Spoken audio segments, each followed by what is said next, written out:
أعوذ بالله من الشيطان الرجيم. بسم الله الرحمن الرحيم.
الحمد لله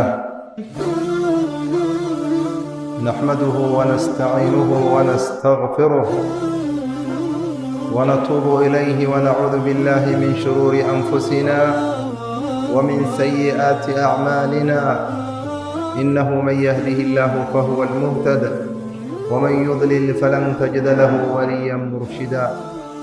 وأشهد أن لا إله إلا الله القائل: إنا أعطيناك الكوثر فصل لربك وانحر إن شانئك هو الأبتر.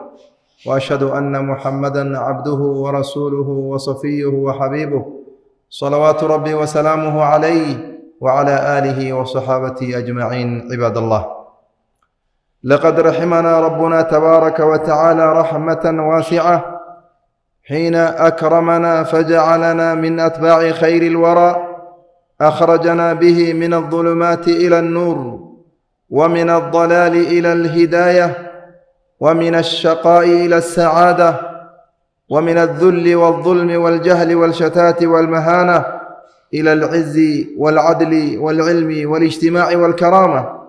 من نحن لولا دين محمد وملته صلى الله عليه وسلم؟ وما قيمتنا لولا رسالته وشريعته؟ وما مصيرنا لولا دعوته وعقيدته؟ لقد من الله على المؤمنين إذ بعث فيهم رسولا من أنفسهم يتلو عليهم آياته ويزكيهم ويعلمهم الكتاب والحكمة وإن كانوا من قبل لفي ضلال مبين. بلغ الرسالة أحسن البلاغ، وأدى الأمانة، ونصح الأمة، وجاهد في الله حق جهاده. آذاه قومه فصبر ليبلغ هذه الرسالة. ذهب إلى الطائف بقدميه يعرض رسالة الإسلام على قبائلها، فأغروا به صبيانهم وأدموا قدميه وهو صابر في سبيل الدعوة، يعرض نفسه على القبائل فتطرده فلا يثنيه ذلك. أصحابه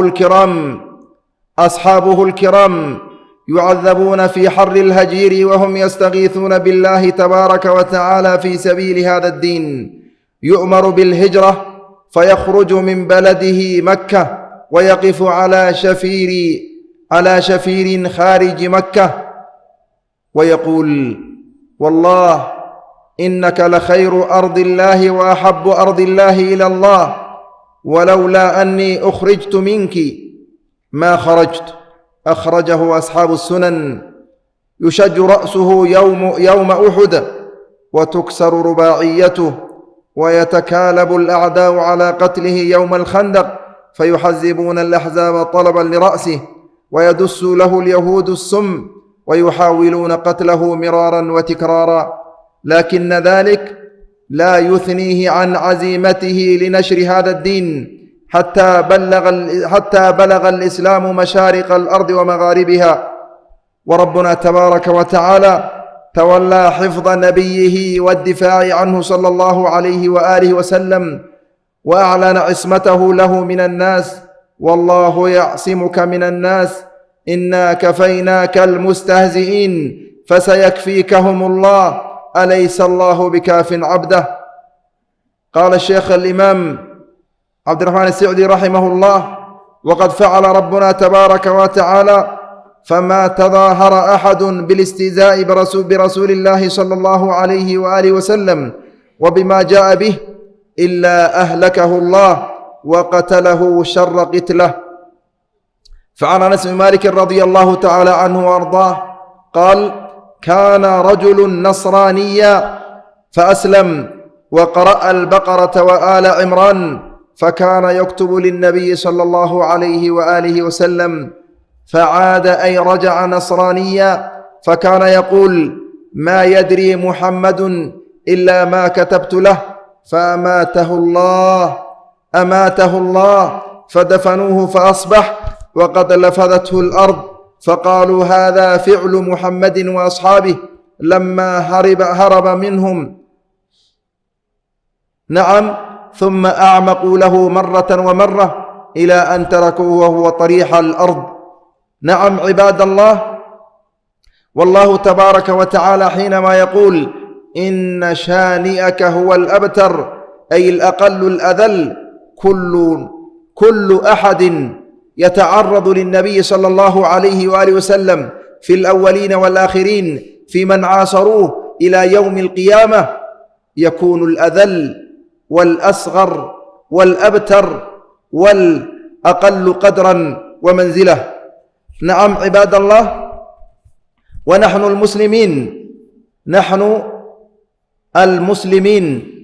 حق النبي صلى الله عليه وآله وسلم علينا كبير، وفضله بنا عظيم، ويده علينا مستمرة، ومكافأته صارت علينا دينا حاضرا. لذا كان صحابة رسول الله صلى الله عليه وآله وسلم يعظمونه حق التعظيم ويوقرونه حق التوقير، حتى شهد بذلك مناوئوه وأفسح عنه معادوه. فقد أرسلت قريش عروة بن مسعود الثقفي رضي الله تعالى عنه وأرضاه قبل أن ينعم بالإسلام، حينما كان مشركا يفاوض النبي صلى الله عليه وآله وسلم في صلح الحديبية، فرأى نماذج من حب صحابة رسول الله صلى الله عليه وآله وسلم لرسول الله، ثم رجع إلى قريش فقال: أي قوم، والله لقد وفدت على الملوك، ووفدت على قيصر وكسرى والنجاشي، والله إن رأيت ملكا قط يعظمه أصحابه ما يعظم أصحاب محمد صلى الله عليه وآله وسلم محمدا. هذا هو حب صحابة رسول الله صلى الله عليه وآله وسلم.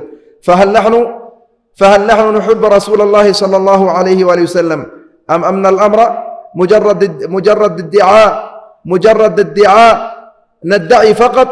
هل نوقره؟ هل ننشر سنته؟ هل نتأدب بأدبه؟ هل نقتدي بهديه؟ إنا أرسلناك شاهدا ومبشرا ونذيرا لتؤمنوا بالله ورسوله وتعزروه وتوقروه وتسبحوه بكرة وأصيلا. وقد روى خادم رسول الله صلى الله عليه وسلم أنس بن مالك رضي الله تعالى عنه وارضاه قال النبي صلى الله عليه وسلم: لا يؤمن أحدكم حتى أكون أحب إليه من والده وولده والناس أجمعين. متفق عليه. كذلك روى عبد الله ابن هشام رضي الله تعالى عنه وارضاه قال: كنا مع النبي صلى الله عليه وآله وسلم وهو آخذ بيد عمر ابن الخطاب أمير المؤمنين، فقال له عمر: يا رسول الله لأنت أحب إلي من كل شيء إلا من نفسي. فقال النبي صلى الله عليه وسلم: لا والذي نفسي بيده حتى أكون أحب إليك من نفسك. فقال عمر رضي الله تعالى عنه وأرضاه: فإنه الآن والله لأنت أحب إلي من نفسي. فقال النبي صلى الله عليه وآله وسلم: الآن يا عمر. أخرجه البخاري. لذا كانوا ينافحون عن رسول الله صلى الله عليه وآله وسلم وعن عرضه بكل وسيلة بالسنان كفعلهم يوم أحد والحديبية والمشاهد كلها. وفي اللسان والبيان كفعل حسان بن ثابت رضي الله تعالى عنه وارضاه حين يقول في قصيدته الرائعة الجميلة: هجوت مباركا برا حنيفا أمين الله شيمته الوفاء، فمن يهجو رسول الله منكم ويمدحه وينصره سواء، فإن أبي ووالده وعرضي لعرض محمد منكم وقاء.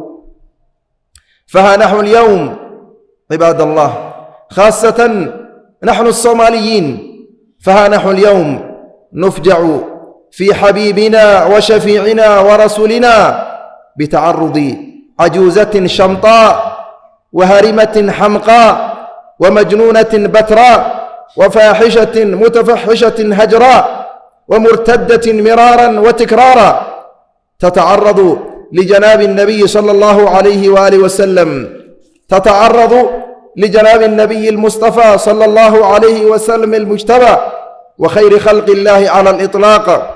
تبا لك ثم تبا لك ولمن يقف وراءك من الكفار والمنافقين والأراذل. تبا لك ولمن يقف وراءك من الكفار والمنافقين والأراذل. اخسأوا جميعا، اخسأوا جميعا لا تعدون قدركم. تبت يدا أبي لهب وتب ما أغنى عنه ماله وما كسب سيصلى نارا ذات لهب وامرأته حمالة الحطب في جيدها حبل من مسد. فهي والله أم جميل العصر إن شاء الله في جيدها حبل من مسد إن لم تتب وترجع إلى ربها وبارئها. عباد الله، يا أحبة رسول الله صلى الله عليه وآله وسلم، يا من بكى النبي صلى الله عليه وآله وسلم من أجلهم قائلا: أمتي أمتي، حتى قال له ربه تبارك وتعالى: سنرضيك في أمتك ولا نسوءك، كما أخرجه مسلم. هل نقف مكتوفي الأيدي والألسن تجاه ما تعرض له النبي صلى الله عليه وآله وسلم وما قد يتعرض له في المستقبل ونحن على قيد الحياة وعيننا تذرف ونتنفس؟ كلا والله، فإن سكتنا وتساهلنا فلا رحم الله ضعفنا ولا جبر كسرنا.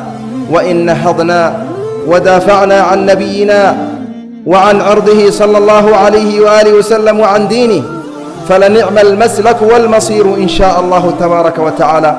أقول قولي هذا وأستغفر الله لي ولكم ولسائر المسلمين من كل ذنب وخطيئة فاستغفروه إنه كان غفارا.